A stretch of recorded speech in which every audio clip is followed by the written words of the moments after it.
Before any survey, ask who is affected and where. Most projects do not fail because of technical problems.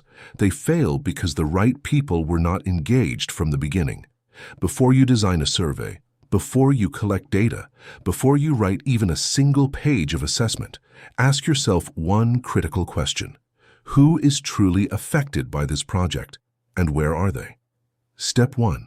Who and where. The first step in any social impact assessment is simple. Identify who will be affected and identify where they live, work, and move. This is not only about naming groups, it is also about mapping places, the physical spaces where people spend their time.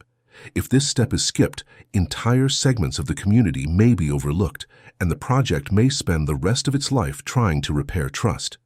Get this step right, and you place the project on the path to success from the start. Near and far, together. Geography is not just a circle drawn around a project site. A new road may directly affect nearby neighbors, but it may also change traffic patterns or access to services in villages farther away.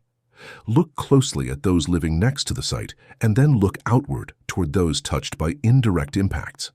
On paper, the area of concern may seem limited, confined to the immediate surroundings of the mine, but in the field, reality often looks different.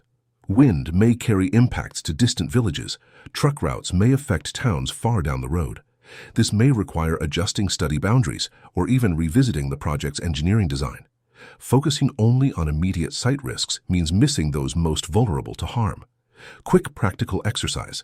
Choose a nearby project, a housing complex, a factory, or a new supermarket. Draw circles on a map. The inner circle represents those directly affected, neighbors, landowners, local businesses. The outer circle represents those indirectly affected, users of nearby roads, service providers. Villages sharing the same resources. Within each circle, identify the most vulnerable groups, the elderly, children, widows. This simple exercise quickly shows you who to focus on and where to direct your effort.